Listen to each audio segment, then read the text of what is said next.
This is Game Set Match Kentucky, episode 38, recorded on Saturday, June 22nd, 2024, entitled Something About Llama Trophies.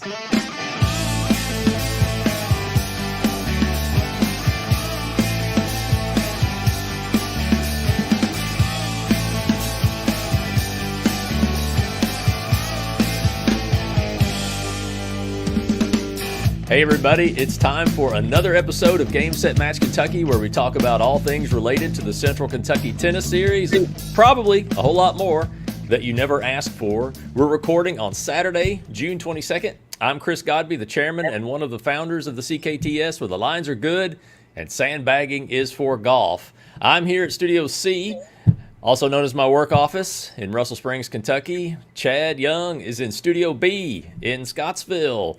Good to see you. I saw you earlier in the week, as you know, but this is our first show in a month. We've been pretty busy. You've been the busiest by far. I will concede that. We were in the midst of our of high school regionals the last time we did an episode, and you want to give us a little bit of a rundown of what you've been up to since then? Well, I feel like after the tournament last weekend, I've finally been able to catch my breath. It was a crazy busy about 10-week period. We recorded when the regionals were being played, probably in between the first couple rounds and semifinals, I would imagine. Yes, something like that. And so, we had we just played the team regional. Have we that won was completed. Region? That was completed, I'm pretty sure. So then we had the individual region, and then we had the individual state. That was after Memorial Day weekend. And then so we went to that. I had to come back to Bowling Green for the 55 and over that we were hosting. Went back to Lexington / Berea for the team tournament. And then came back for the Sydney Cassady. I'm sorry. Came back, went to Louisville for the 40 and over USTA. Then came back for the Sydney Cassady Memorial last weekend. So let's not gloss over a couple of things. Your girls team went to the state Final Four. Congratulations! Thank you very much. That's awesome. It was a great accomplishment. Getting out of the region was going to be tough. Once we got out of the region, I felt like the draw was pretty good for us. Central Hardin's a good team. We had beaten them in the regular season. It was close. We pulled that one out, and then we beat George Rogers Clark High School and ran into the buzzsaw. Sacred Heart Sacred Heart, semifinals. Yeah. But we played pretty well against them, played as well as Corbin did in the finals. And so, it was a huge accomplishment to make it to the Final Four. First year we've done the team event like that. And so, I was very, very proud of our girls. And it was fun to watch. I came, as you know, I came up to see you play Central Hardin, and it was so close. Came down to that final match on the court, and I thought, I better not stick around for the next round because I may be a bad luck charm. But you took care of George Rogers Clark pretty quickly, and I assume you pulled the rest of the matches off. Which matches of the 5 did you win first to complete that and make it to the semifinals? I think we won 1 and 2 singles. 2 doubles went pretty quickly, which is, kind of the opposite of the Central Hard match. That was the decider. But I think we won at 2 doubles 0-0. And then we won singles, 1 and 2 singles. We won pretty easily. We were up on 1 doubles and we were even on 3 singles. So I knew – UTR helps a lot in kind of knowing what to expect. And getting by Central Hardin, I knew if we won that match, we probably wouldn't have any problems. But I also didn't know who it was going to be. You don't know who wins the other one when you're going into the event. But I knew we had a pretty good chance against either George Rogers Clark or Bullitt East. And just getting past Central Hardin was pretty big. That was probably one of the better matches on the first day of the girls' state tournament. Well, again, congratulations, and I hope you make it as far or further next year, and I would love to come back and watch again. That was fun. My first trip to the tennis state tournament in 18 years, I Wow. think. So, Wow. yeah, it was fun. It was a beautiful day too. Perfect. Yeah, I It mean was great. the team event going to Berea was not an issue. It was perfectly fine. The individual, I think we talked about it probably on the last podcast. Spread out. Going between Lexington and Berea and Richmond, it was really a nightmare. I hope they can find a way. I hope they can find a solution, because it's bad. That's a really bad situation for a lot of schools who don't have more than 2 people on their coaching staff. Right. We'll probably do some things. We'll get some parents in a situation where they can be volunteer coaches, just so we have some coverage. We did have to miss a couple matches. You hate doing that, but it was unfortunately what we were stuck with. And that's probably my biggest criticism is that we didn't know that we were going to be spread into 3 sites until like 2 weeks before.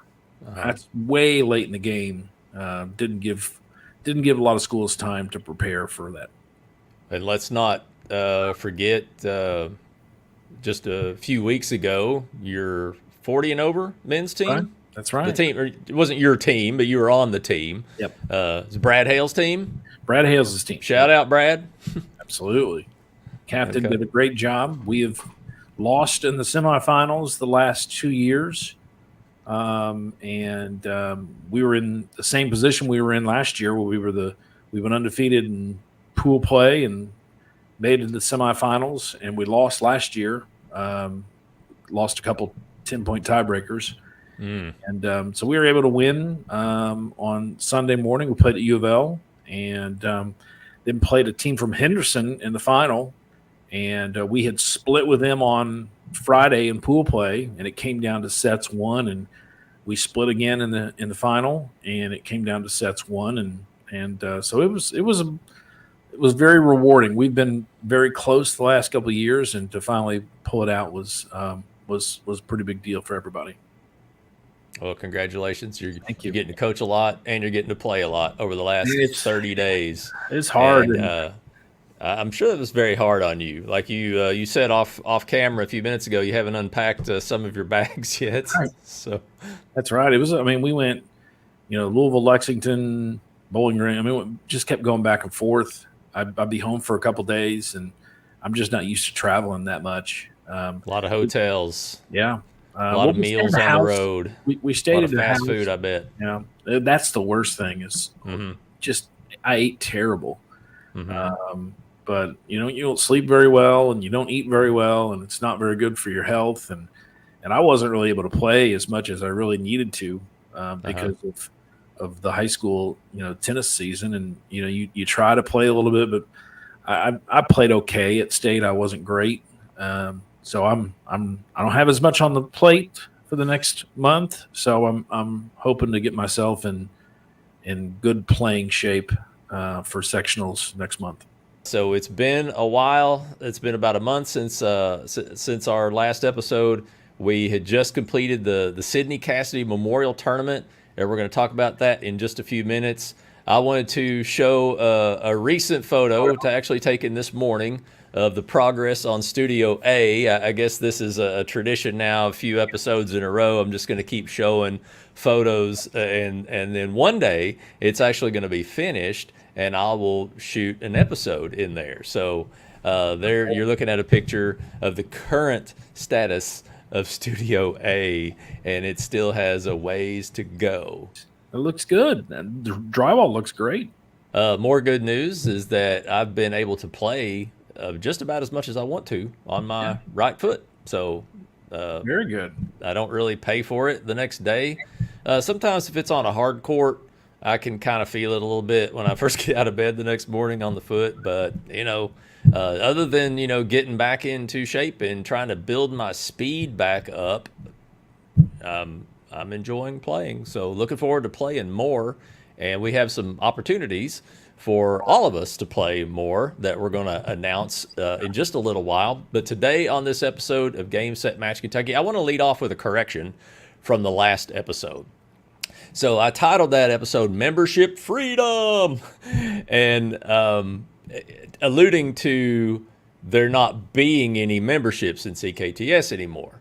And when I went back and read the meeting notes from the February board meeting, actually what we decided is everyone is a member.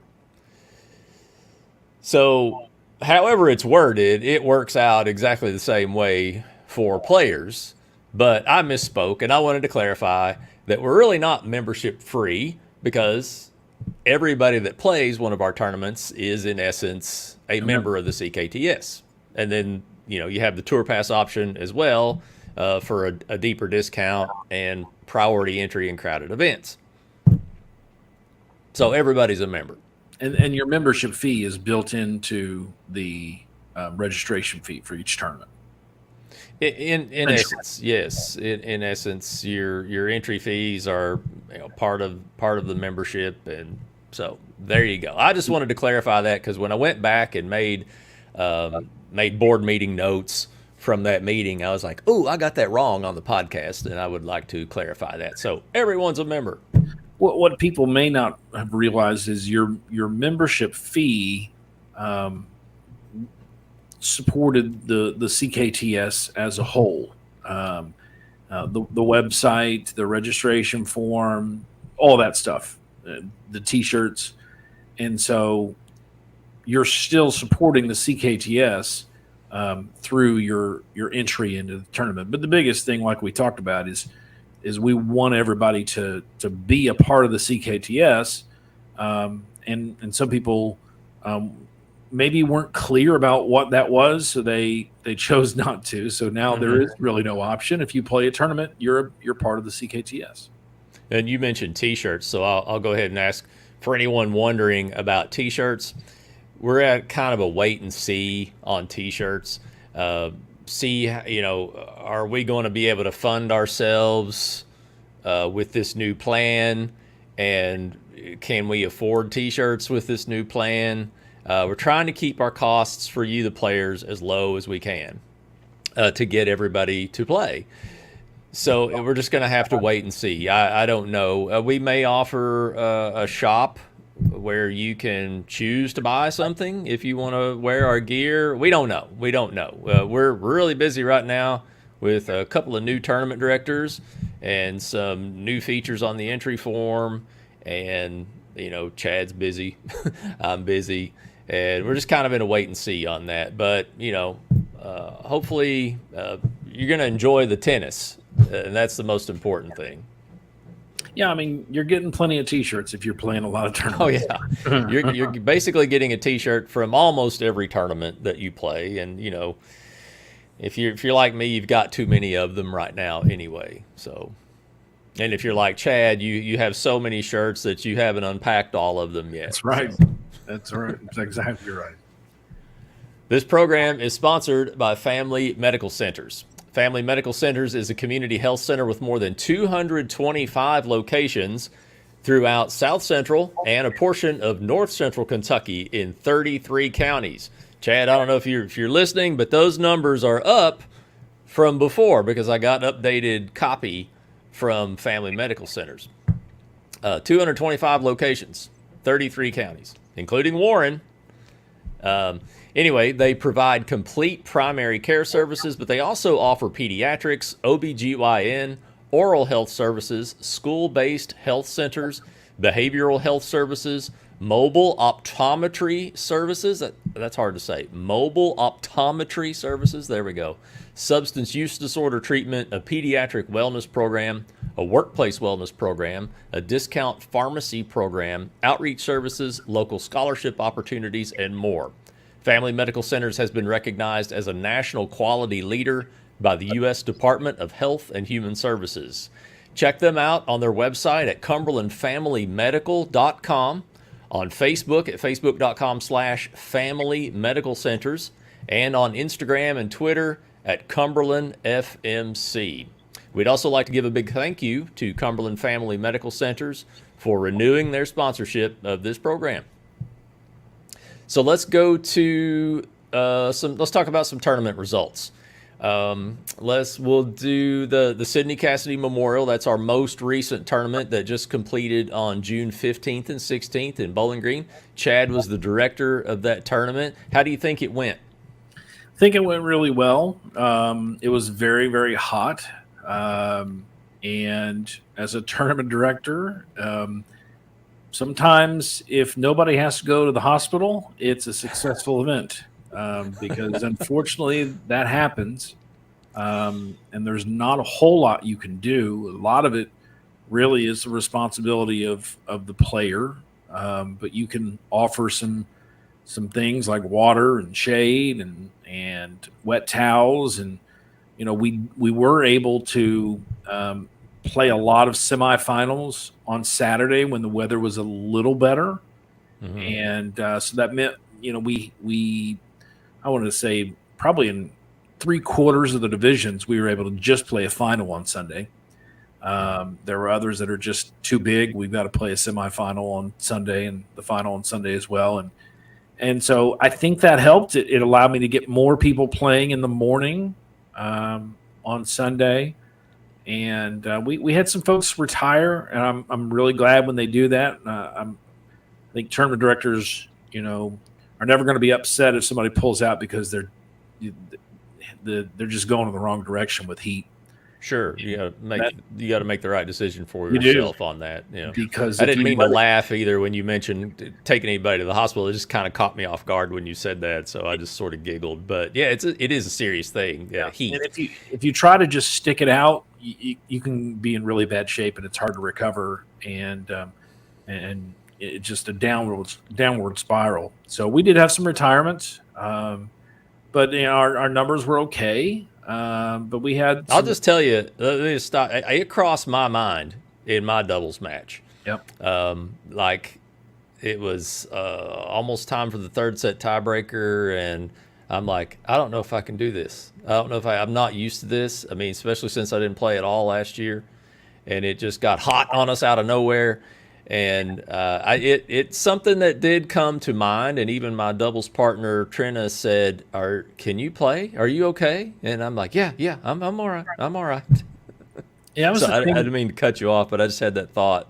We've had hotter tournaments, but we've had such mild weather in the spring and early, late spring, getting into May and early June. That the heat that we've been dealing with for the last couple of weeks is just nobody's really acclimated to it, and so that was a concern. But it was a great weekend. This is the first year under the name, the Sydney Cassady Memorial. We put a lot of work into some different things this year because of how special the young lady was who we honor and remember. So we had an alumni event on Friday night, which was really fun. Her family came out. Her brother and sister played in the tournament on Saturday as well. The family was there. We had some unique things about the tournament, but I was really, really happy with how everything went last weekend. Well, that's great. It seems like Saturday the temps were in the mid 80s, maybe a little bit higher, and then Sunday it jumped to the mid 90s. Yeah, I think we got around 90 on Saturday. With humidity, it had us in the upper 90s, low 100s. It's the heat index, and then especially Sunday around 1 o'clock or so, maybe 12 o'clock, 1 o'clock, it got up to like 95, 96, and the heat index was in the low 100s, and that's when it was a real concern. But I remember sitting there and saying, I've only got, I want to say I maybe had 10 people on the court. We were just using South Warren. We had a couple doubles matches and a couple singles matches. So we only had 10 to 12 people on the court as opposed to possibly as many as 20 to 25, and so our numbers were a little bit lower, and that was maybe a blessing because that allowed us to not have to put people in such a dangerous situation. It works out, and other than me losing in the first round, I thought everything that I saw went really well. So congratulations. One thing that was really neat is we had the girls from Murray State came over and played in the women's open doubles, and then we had our open doubles. We had some really good matches both Saturday night and Sunday. So that's always kind of fun to see. I mean. I'm not trying to dog people like myself, but when you see some, college level people out there playing and you see really high level of tennis, it's really nice for everybody to be able to see. I kind of wish it hadn't had to be so late on Saturday. It was like a 7:00 match, but no, we had some really good tennis, and that's not terribly it's not terribly out of the ordinary. I mean, that happens. Yeah, so it was very successful. I think. The goal of the tournament is to start awarding a scholarship in Sydney's memory through the College Heights Foundation, and I think we're going to be really, really close to achieving that. Our goal is $10,000, and we're going to be pretty close. And if people still want to contribute to that off the top of your head, do you have the link or? No, I would just if you do a Google search for Sydney Cassady Memorial WKU, it'll pop up. All right. Well, with that in mind, let's look at the results from that tournament, and I'll let you start with boys 12 and under singles. We'll go through the championship matches in each of these divisions. All right, in the boys 12 singles, Jonah Bradstreet defeated Mason Hales 6-0, 6-2. In boys 14 and under singles, Ace Osman defeated Jackson Cooper 6-love, 6-love. In boys 16 singles, John Clay Ford defeated Miles Mudd 6-1, 6-2. In boys 18 and under singles, Braden Cochran defeated Jake Roy 6-4, 7-5.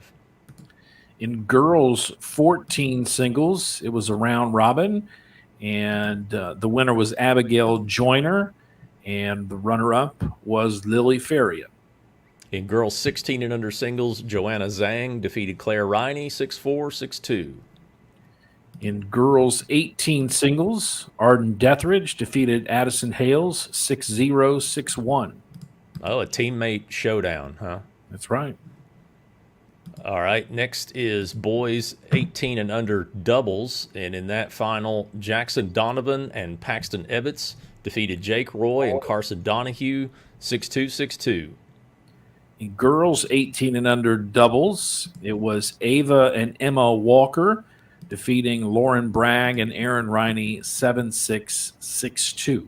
So in the adult draws in men's open singles, Chris Allen defeated Matthew McGrail 6-3 and a retirement there. So one of those retirements you're talking about. That was a situation where the Heat, and he made the right call. And, the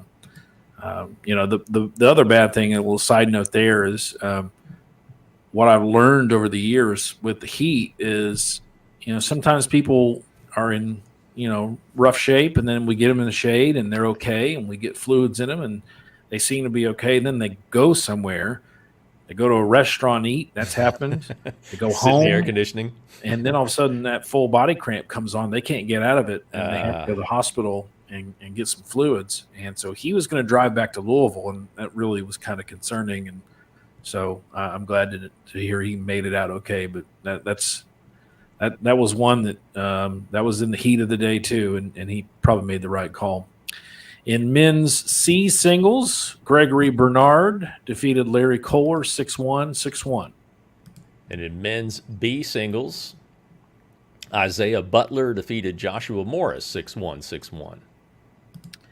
6-1. We jumped down to women's B singles, and April Harris was the winner in a walkover over Gracie Catton, who was sick Saturday night, and so she defaulted the final on Sunday.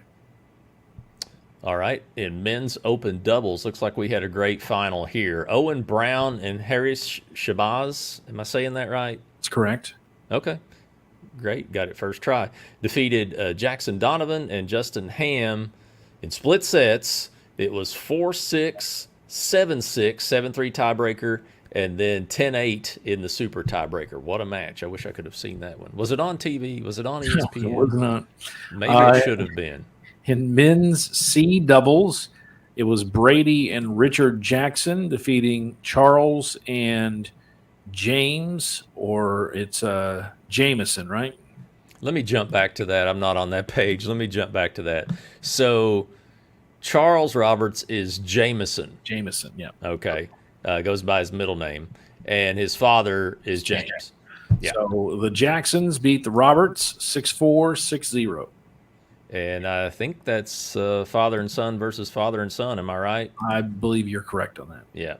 We have a walkover for the championship in men's B doubles. It's June Tomioka and Van Patterson taking that title in a walkover over William Hatchett and Devin Hanline. In women's open doubles, this was the All Murray State final. It was Paula Campigado and Valeria Tchaikovskaya defeating Sarah Bureau and Natalie Slezakova 6-4 and 6-3. I asked the Murray State coach who also played. It's kind of odd a lot of times for these international players to still be around. Mm-hmm. And two of them had just graduated and were going to grad school. And two of them were getting ready to work camp in the Northeast. I want to say Vermont, New Hampshire, somewhere like that. So they were starting that this week, this upcoming week. And so they were still hanging around. So they decided to come over and play. We were really thrilled that they decided to do so. Yes, that's great. I'm glad they were a part of it. So, and you did well pronouncing those names, as far as I know. Thank you. Yeah, sounded right to me. You know? Yeah, I especially have trouble sometimes. And here's one that I may have trouble with. Let's look at women's B doubles. In that final, it was Krista Hatchett and Heidi Van Ameringen. American? I think I called her Van Ameringen, but I could Ameringen. It could be. Oh man, let me try that again. Krista Hatchett and Heidi Van Ameringen defeated Amber Wolf and Paula Edwards 6-2, 6-2. And if I said that incorrectly, I apologize. In mixed open doubles, another Division I player. This is Samantha Martinez, who just graduated from WKU. She teamed with Haris Shabazz, and they defeated Molly Knoll and Jorge Luis Simao Melo Saitano, and he's the Murray State coach, and they defeated them 6-1, 6-4. You did great with those. Again, as far as I know, you did great with those. Pretty successful weekend for a sixth grader to win the men's open and the mixed open doubles. That's insane. He's insane. Going into he's a rising seventh grader, but he's a good, heck of a player. We're going to be reading about him one day. And finally, in mixed B doubles, it was Heidi Van Ameringen and Joshua Morris defeating Tez Bowerman and Camden Jackson 6-3, 6-4. And they were from Murray as well, and I think a lot of those folks, and this is an ideal situation for us as the CKTS, one of the reasons why we work so hard on the schedule is they were people who were trying to get ready for the 18 and over state tournament, which is being played this weekend when we're recording in Lexington. So, it was good tournament prep for them, and we wish them and all the folks competing the best of luck this weekend. So that's a look back at the results from the Sydney Cassady Memorial Tournament, the first annual Sydney Cassady Memorial Tournament. And before we move ahead, Chad, will you tell us about Vision Cabinet Source? Vision Cabinet Source is a kitchen and bath cabinet supplier that ships all over the United States and has done so for over a decade. Whether you're building a new home or renovating a room in your home or basement, Vision Cabinet Source can provide you with classic cabinet styles that are well built and affordable. You also find they go above and beyond to provide service that exceeds expectations, from answering your initial questions to ensuring that you're happy with the final delivered product. Every Vision cabinet is built upon their promise to deliver well-constructed cabinets made from solid hardwoods, classic, versatile designs that complement your style, affordable options that fit your budget, on-time delivery with shipment within 24 hours, and accessible personal service you can count on. They have many different painted and stained lines of cabinets that are stocked at their warehouse in Campbellsville. Making these beautiful cabinets, they have a 17-step finishing process that assures top quality craftsmanship. Go online and look at their styles and designs for yourself, and you'll agree that they do great work at an affordable price. Check them out on their website at visioncabinet.com, or you can call them at 270-465-3222. Tell them you heard about Vision Cabinet Source right here on Game Set Match Kentucky. We don't have any point standings just yet, and I know you're shocked. I know the audience is shocked. What? They don't have points after 2 tournaments? No. Do we ever? No. But it's kind of a long-running joke now. But they're coming. I've got a new system. It's up here, and it's just not here yet. So it is coming. And I hope to have point standings for you very soon. The good news is everybody's going to be in those, so look for your name if you played at the Miller Park Tennis Classic or at the Sydney Cassady Memorial Tournament. What's next for the CKTS is the State Farm Etown Open. That will be July 6th and 7th in Elizabethtown, Kentucky. Chad, we've got this 3-week break in the middle between Tournament 2 and Tournament 3. I love the 3-week break. Wouldn't that be a perfect opportunity for me to get the points finished? We'll see. No pressure. Yeah, we'll see. Sometimes when I have too much time is when I procrastinate the most. Yeah, I feel unfortunately. But entries will open this coming Monday, June 24th, for the State Farm Etown Open. The deadline to enter the deadline to register is Tuesday, July 2nd at 6 p.m. Eastern Time. Again, that's a 9-day window. Get those entries in. The tournament after that will be in Danville. Danville is back on the tour after many years away, and we are excited to go to Millennium Park and Bate Middle School for the 12 available courts for the Danville Open. That will be on July 20th and 21st, of course, in Danville, Kentucky. That's in Boyle County, right in the middle of Kentucky. Entries will open on Monday, July 8th, right after the completion of the Etown Open. The deadline will be Tuesday, July 16th at 6 p.m. Eastern Time. Our next 2 tournaments are in the Eastern Time Zone. So we've had 1 Eastern, 1 Central. Now we're back in the Eastern Time Zone for the next 2. And so we go back and forth. We have 4 Eastern and 4 Central this year.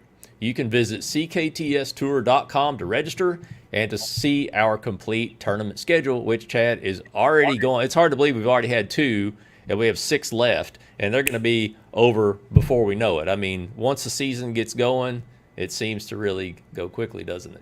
Yeah, I mean, I couldn't play the Miller Park because that was the weekend that we hosted the 55s, and that was in between state tournaments. And then it's always tough to play in my own tournament, and so I'm thinking about playing E-Town. I was going to play Danville since it was first year back on the tour, but that's the weekend we're going to be in Alabama for sectionals. It probably makes me really want to try to play E-Town if I can. Yeah, I can't be there for E-Town, and I'm sad about it. And but I am not hoping it's rained out and moved to the next weekend. I would never wish that on anybody, even if it meant that I could play. So yeah, I'm not doing that. Karen will kill me if she hears this. Karen Hansen, the director. She'll really kill you on that Saturday if it rains. They have battles with rain at that tournament. They do. I mean, I don't understand it, but it's a battle every year. CKTS tournaments are USTA sanctioned for juniors and adults at level 6. While we're on the track here of announcements, Chad, you want to tell us anything that's going on with the Southern Kentucky Tennis Association? Yeah, a couple things. We've got a pretty new, neat event. Hopefully we can do this annually. But Wimbledon is just around the corner. And so Bowling Green Parks and Recreation and SOKY Tennis have teamed up for a Wimbledon experience. A grass court has been created at one of the parks. It's Covington Woods Park. It's not a park that we play any tournaments at usually. It's only got 2 courts, but there was some space. I believe Tim said it used to be a croquet court, but it was a flat piece of land with some grass, and so we've put up a temporary net, and we're going to have a Wimbledon party next Saturday.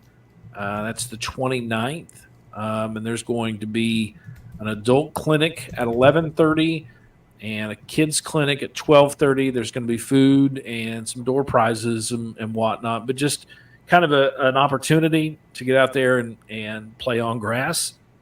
If you've always wanted to, never done so, it's a different experience. So we're looking forward to that event next weekend. So this picture that SOKY's Facebook page has from a couple of days ago, is that a picture of the actual court? Park. No, that was kind of the test run because the folks at Sky Soccer have a robotic painter, a little robot that comes out and paints lines. And so it has a tennis preset, and so they were testing it out at another one of the city parks, the one that Tim kind of oversees on Lover's Lane. And so now that is not the Covington Woods is a heavily shaded park, so it's a really nice park to play at this time of year. So it is more towards downtown Bowling Green. It's not real far from Kariakis Park. But there'll be a temporary court. I believe it's going to be up for the 2 weeks of the fortnight, as they call it, and people will get an opportunity to get out there and play. That'll be a first come first serve. But this Wimbledon event will kind of kick that 2 week run of that grass court off. We'll see. We'll see if the grass holds out for 2 weeks because, as you have seen on TV, Wimbledon, if they get some play on it, that grass gets chewed up and becomes dead and yellow, and so we'll see how it goes. Very cool. Well, you can learn more about SOKY Tennis at sokytennis.net or visit their Facebook page at facebook.com/SOKY Tennis. Courtesy of USTA Kentucky, there will be a Nike tennis camp at Eastern Kentucky University in Richmond on July 22nd through the 26th. Both day and overnight camps are offered. This camp delivers serious instruction with lots of fun. Also, from the beginning of June through September 15th, the window is open to nominate for USTA Kentucky awards. For more details on these and other events happening with USTA Kentucky, visit kentuckytennis.com or at USTA Kentucky on Facebook and X. By the way, if you're a fan of tennis history, on USTA Kentucky's Facebook page, be sure to check out the postings from Coach Dennis Emery called Kentucky Tennis History, A Moment in Time. I've read some of those. They're pretty interesting. Yeah, they are. I mean, I catch them, they kind of show up in the feed. And so, they are little nuggets. It's nice. It's nice to kind of see people talk about the past and people who, know a little bit more because, even stuff 20, 30 years ago, people it kind of gets lost. Yeah. And so that was, I do enjoy reading them myself. I'm fascinated by accounts of kids that were like 13 years old and they won the state tournament for 4 or 5 years in a row and all those little stories like that. They're kind of neat. One other thing I wanted to mention, though, is there is a tournament coming up July 13th. It's a one-day tournament. We had a couple of these last winter. It's called Sky Summer Flights, and there'll be one at the indoor facility. I'm not sure if they're going to use the outdoor courts, the indoor courts, though, but it'll be July 13th. It's a WTN tournament. If you're familiar with that, it's the USDA's version of UTR. And so basically it's co-ed and they take your WTN and try to pair you with other people of like ability. And so I think there's a 3-match guarantee, but there can be, sometimes 4 and 5, mainly round robins. And I think they just play one set so that we can kind of keep things moving on. But it was very successful. I think the more that these are done, I think people, that's just a different type of tournament than, our series of tournaments or your USTA tournaments. And so, I think it being a one-day event, I think people really enjoy that aspect, and you get a lot of tennis out of it too. Yeah, I'm glad you remembered to mention that too, because I'm considering playing that. So, and I'll throw one more thing at you. Yeah, go ahead. Kind of a SOKY thing, but we did learn earlier this week of the passing of Ralph Maxson. Ralph Maxson and his wife owned Tennis Town. His obituary was in the Louisville papers, and it's where he had lived the last couple of years after he and his wife both moved there, I think, to live with their daughter. And, it was read in the obituary. I didn't know this, that, Ralph was working in the family business, but his dream was to own a tennis club, and he opened up Tennis Town in Bowling Green. Folks might remember that. That's on I do. Three Springs Road, and it's a 4-court facility. And they opened that in 1979. And Ralph and Lucia were just wonderful people. Ralph made a huge mark on so many tennis players and tennis and Bowling Green. He was still running tournaments, I think, until maybe the early 2010s. And so it was Lucia passed away, I think, 6 years ago, and he was 95 years old, and he passed away. And certainly one of the most well-known people in Bowling Green tennis history. And Tennis Town was kind of an institution in Bowling Green, and it was more than just a tennis facility. It was a social club, and there are some stories I can't share on the podcast, but a lot of folks in Bowling Green and surrounding counties certainly will remember Ralph, and sorry to hear of his passing. There's going to be an event in Bowling Green. I think there's a memorial service next weekend in Louisville, but there'll be an event in Bowling Green for folks who want to come out and remember the life that he lived and the legacy that he had.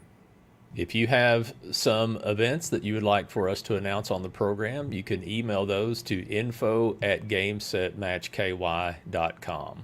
Chad, we have a challenge the call question for the first time in a while. All right, and let's get ready.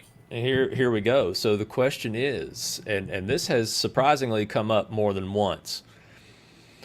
When I purchase a TourPass, why am I not automatically registered for every tournament? Do you want to try that one?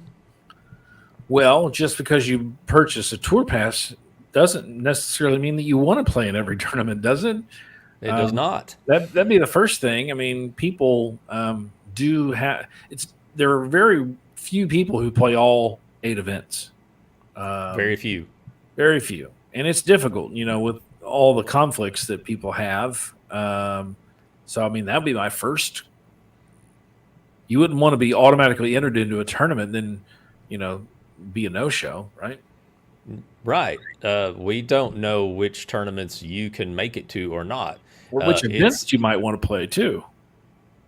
Correct. That was going to be my next point.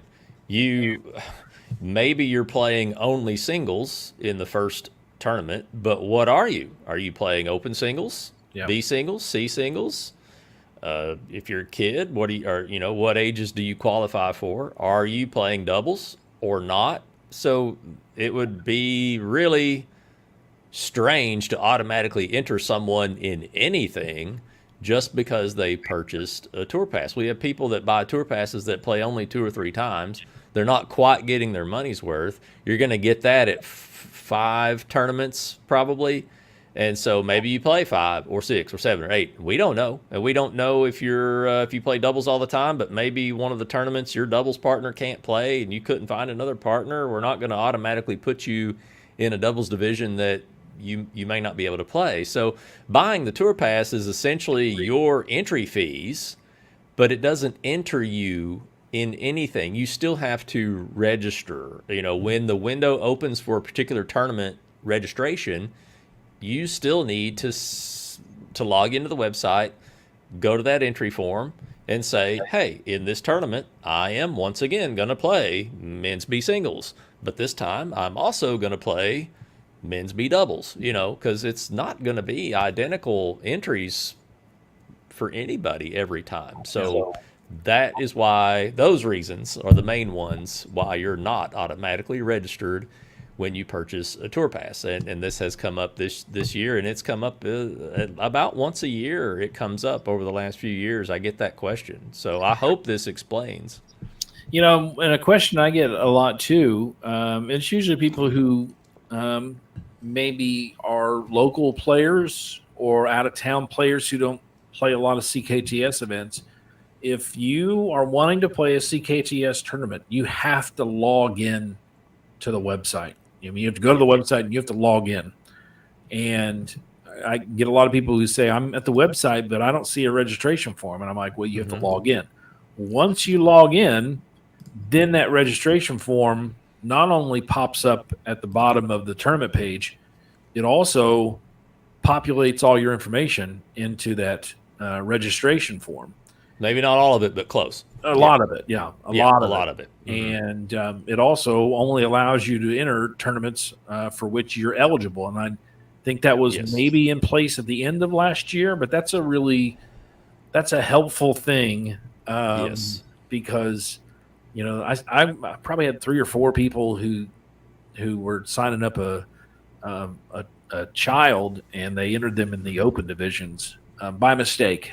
And so that has cut down on the mistakes like that where people are entering the wrong division. But you always have to be logged in for that registration page or that registration information to show up on the tournament page.